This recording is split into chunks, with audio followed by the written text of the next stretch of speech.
បាទសួស្តីពុកម៉ែបងប្អូនទាំងគ្នាថ្ងៃនេះដែរខ្ញុំមកប្រាប់ពីរបៀបលុប page ចឹងបងប្អូនចឹងជាដំបូងបងប្អូនគ្រាន់តែចូលមកក្នុងpage របស់យើងមកបងប្អូននេះគឺខ្ញុំចូល page ស្រាប់ហើយណាបងប្អូនហើយបងប្អូនចូលមកកន្លែងសញ្ញាត្រី3មកហើយបងប្អូនអូសឡើងទៅលើ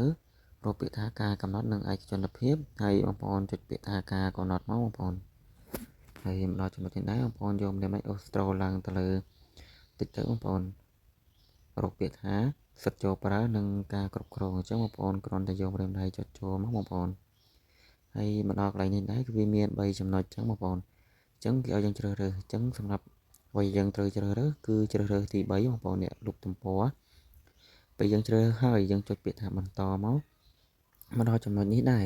បងប្អូនចុចពាក្យថាបន្តទៀតមកហើយមកដល់ចំណុចនេះដែរបងប្អូនចុចពាក្យថាបន្តទៀតមកបងប្អូនសូមអធិស្ឋានផងបងប្អូនបើសិនជាមានសលេងរំខានអញ្ចឹងបងប្អូនមកដល់នេះគេឲ្យយើងបំពេញ password account Facebook របស់យើងបងប្អូនហើយបន្តមកទៀតមកយើងចុចពាក្យថាបន្តមកបងប្អូនហើយមកដល់ចំណុចនេះដែរខ្ញុំចង់និយាយតិចសម្រាប់ការលុប page ហ្នឹងបើសិនជាយើងលុបហើយគេទុករយៈពេលឲ្យយើង30ថ្ងៃបងប្អូនបែរថា30ថ្ងៃបានខាងក្រុមហ៊ុនគេលុប page ឲ្យយើងចោលអញ្ចឹងណាអញ្ចឹងយើងចុចមកពាក្យថាលុបទំព័រមកបងប្អូនតែប៉ុណ្្នឹងមកជាការស្រេចបងប្អូនហើយមកដល់ចំណុចនេះដែរបងប្អូនចង់ដឹងថាលុបមិនលុបបងប្អូនចុចចូលទៅកន្លែងសញ្ញាត្រី3របស់យើងវិញមកបងប្អូនដើម្បីទៅមើល page របស់យើងថាវាបាត់នៅអញ្ចឹងយើងចុចមកកន្លែងសញ្ញាព្រួយមកបងប្អូនព្រួយចុះក្រោមហ្នឹងបងប្អូនយកម្រាមដៃចុចប៉ក់លើបន្តិចមក